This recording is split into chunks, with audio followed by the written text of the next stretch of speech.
নমস্কার বন্ধুরা, জেবি কিচেনে সবাইকে স্বাগত। আশা করি সবাই ভালো আছেন।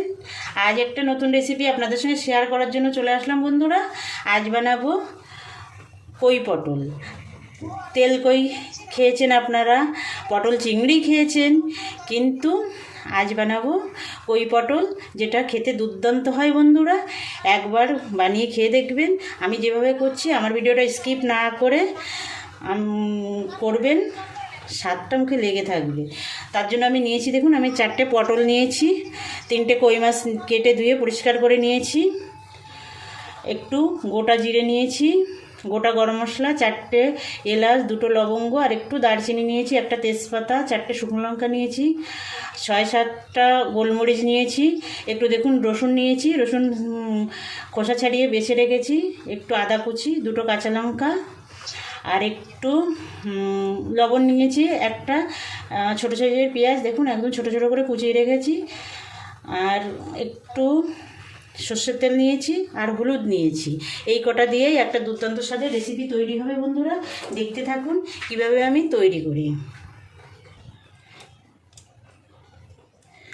আমি শুকনো যে জিরে, শুকনো লঙ্কা এগুলো আমি একটু ভিজিয়ে দেবো, কটা জিরে রাখবো ফোড়নের জন্য।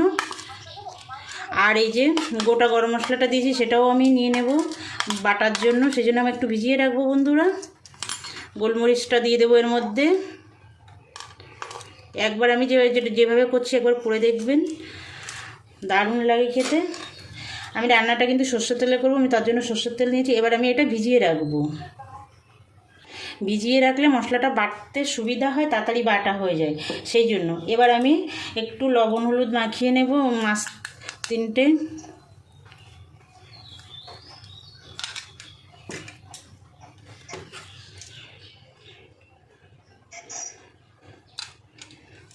হাত দিয়ে মাখিয়ে দেবো মাছে লবণ হলুদ।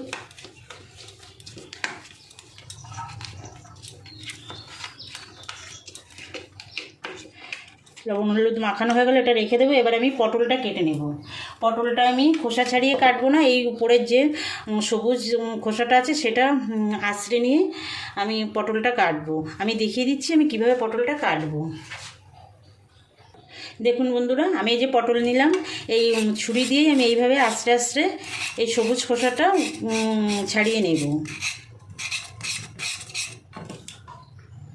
দেখুন বন্ধুরা, আমি 4টে পটলই এই যে খোসা ছাড়িয়ে ভালো করে ধুয়ে নিয়েছি। আমি পরে আর ধুবো না, তার জন্য দেখুন আমি কিভাবে কাটবো। এইভাবে পটলগুলো এরকম ছুরি দিয়ে, বটি দিয়েও আপনারা কাটতে পারেন। এই যে এইভাবে আমি কেটে নেব। দেখুন একটু ডিজাইনও হবে দেখতে, আর মশলাটাও ভালো ঢুকবে। 2 সাইডে আমি কেটে নেব, একটার সঙ্গে একটা যাতে না লেগে যায় সেইভাবে কাটতে হবে, একটু সাবধানে। এই দেখুন, এই যে এই সাইডটাও কাটলাম, এই সাইডটাও কাটলাম। সবকটা পটল কেটে নেব। সবকটা পটলই আমি কেটে নিয়েছি। এবার একটু লবণ হলুদ মাখিয়ে নেব। অল্প করে লবণ দেব, পটলে বেশি লবণ দিলে নোনতা হয়ে যায়, তার জন্য একদম অল্প করে পটল আর একটু সামান্য হলুদ দিয়ে মেখে রাখবো। ভালো করে হাত দিয়ে ঘষে ঘষে পটলটা লবণ হলুদটা মাখিয়ে নেব। এইভাবে এই কাটাটা একদমই সহজ বন্ধুরা, আপনারা সবাই পারবেন। আমি যেভাবে কেটেছি একটু দেখে নেবেন, সবাই পারবেন। আর এই যে এখন বোঝা না গেলেও ভাজার পরে কিন্তু অনেকটাই বোঝা যাবে, আর মশলাটা ঢুকবে। বোঝা না গেলেও মশলাটা ঢুকবে। রেখে দেব। এবার আমি মশলাটা বেটে নেব। এই আদা রসুনটা বাটবো, আর এই যে মশলাটা আমি ভিজিয়ে রেখেছি, জিরে, শুকনো লঙ্কা আর এলাচ, লবঙ্গ, দারচিনি সব একসঙ্গে আমি বেটে নেব। দেখুন বন্ধুরা, আমি মশলাটা বেটে নিয়েছি। এই যে এটা জিরে, গরম মশলা, গোলমরিচ, শুকনো লঙ্কা দিয়ে বেটে নিয়েছি। আমি এটা শিলপাটাতে বেটেছি, আপনারা চাইলে মিক্সিতেও বেটে নিতে পারেন, কোনো সমস্যা নেই। আর এটা আদা রসুন এই যে বেটে নিয়েছি। এবার আমি রান্না শুরু করব, তার জন্য চলে যাব গ্যাসের কাছে। দেখুন বন্ধুরা, গ্যাস জ্বালিয়ে আমি কড়াই বসিয়ে দিয়েছি। এবার আমি সর্ষের তেল দিয়ে দেব। প্রথমে আমি পটলটা ভেজে নেব, তার জন্য কিছুটা সর্ষের তেল দিয়ে দিলাম।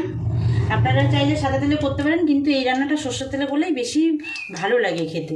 তার জন্য পারলে সর্ষের তেলে করবেন, আর যদি অনেকে সর্ষের তেল খানই না তারা সাদা তেলে করবেন, কোনো সমস্যা নেই। তেল গরম হয়ে গেছে, আমি পটলটা প্রথমে ভাজবো, তার জন্য পটলটা ছেড়ে দিলাম।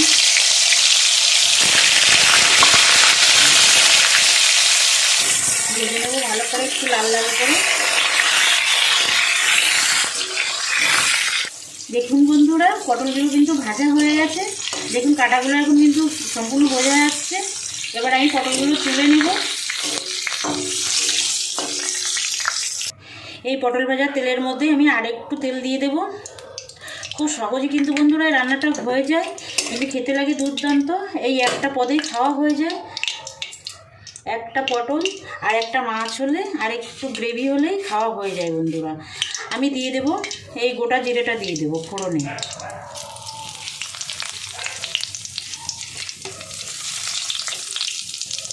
একদম সহজে রান্নাটা হয়ে যায়, খুব কম সময়ে।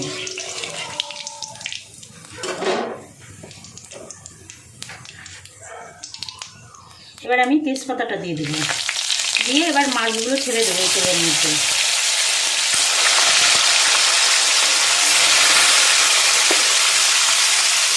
মাছগুলো আমি বেশি ভাজা করব না, একদম এপিট ওপিট করে ভেজে নেব। দেখুন কই মাছ কিন্তু খুব কড়া করে ভাজলে ভালো লাগে না বন্ধুরা, আর এই রান্নাটা করলে তো আরোই মানে একদম কড়া করে ভাজলে অতটা ভালো লাগে না। হয়ে গেছে, এবার আমি এই পেঁয়াজ কুচিটা দিয়ে দেবো এর মধ্যে।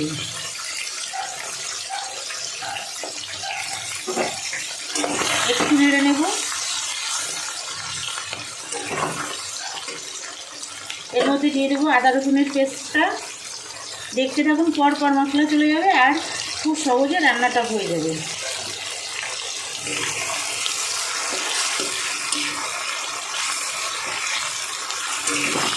এই মশলার সঙ্গে এই মাছটা ভাজা করছি, এতে মাছের স্বাদ অনেক গুণ বেড়ে যায় বন্ধুরা।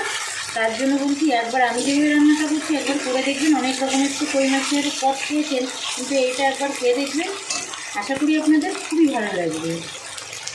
এবার জিরে গরম মশলা দিয়ে যেটা করে বেটে রেখেছিলাম লঙ্কা, সেই মশলাটা দিয়ে দেবো। দিয়ে আবার একটু নেড়ে নেব, সামান্য একটু কষিয়ে নেব 2 মিনিট।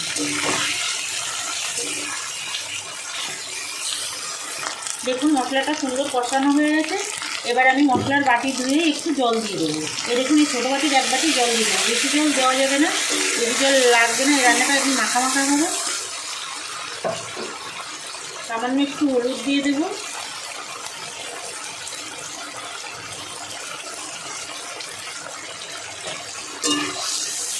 উপর থেকে একটু এই যে কাঁচা তেল ছড়িয়ে দেব। গ্যাসটা লো ফ্লেমে রেখে আমি ঢাকা দিয়ে রাখবো 5 মিনিট। স্বাদ মতো লবণ দিয়ে দেব। একদম মাখা মাখা হবে, তার জন্য খুব বেশি লবণ দিলে আবার লবণ বেশি হয়ে যেতে পারে। আর দিয়ে দেবো এই যে 2 কাঁচা লঙ্কা নিয়েছিলাম, কাঁচা লঙ্কাটা দিয়ে দেবো।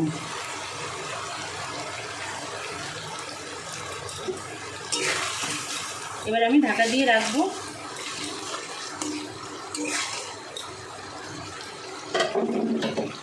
ঢাকা দিয়ে একটু রান্না করব। দেখুন বন্ধুরা কত সুন্দর লাগছে দেখতে। এবার আমি ভেজে রাখা পটলটা দিয়ে দেবো। পটলের মধ্যে মশলা ঢুকবে, তার জন্য পটলটা দিয়ে আমি 5 মিনিট রান্না করে নেব। একটু মিশিয়ে দেব। একটা পটল, একটা মাছ, একটু গ্রেভি, ব্যাস খাওয়া কমপ্লিট।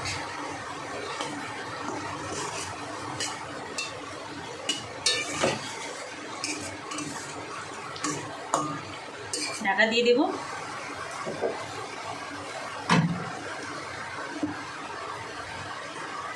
দেখুন বন্ধুরা রান্নাটা হয়ে গেছে, নামিয়ে নেব এবার। দেখুন কত সুন্দর হয়েছে দেখতে, খেতে দুর্দান্ত হয়। গ্যাসটা অফ করে দেব। আর কোনোই মশলা দেওয়া লাগবে না, নামিয়ে নিলেই রেডি। গরম গরম ভাতের সঙ্গে দুর্দান্ত লাগে।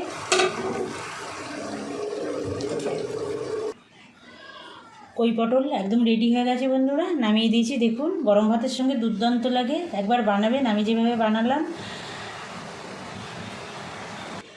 আমার যে সকল পুরনো বন্ধুরা আমার সঙ্গে আছেন, আমার চ্যানেলটা সাবস্ক্রাইব করেছেন, তাদেরকে অসংখ্য ধন্যবাদ। আমার সঙ্গে থাকবেন, আমার ভিডিওগুলো দেখবেন, লাইক কমেন্ট করবেন, শেয়ার করবেন। আর যে সকল পুরনো বন্ধুরা এখনও পর্যন্ত আমার চ্যানেলটা সাবস্ক্রাইব করেননি, তাদের কাছে আমার অনুরোধ আমার চ্যানেলটা সাবস্ক্রাইব করে আমার সঙ্গে থাকবেন, বেল আইকনটা প্রেস করে রাখবেন, যাতে আমি যখনই কোনো নতুন রান্নার ভিডিও দেবো আপনাদের কাছে নোটিফিকেশান চলে যাবে, আপনারা আপনাদের সময় মতো দেখে নিতে পারবেন। আজ তাহলে এই পর্যন্ত থাক, আবার দেখা হচ্ছে নতুন কোনো অন্য রান্নার ভিডিওয়। নমস্কার।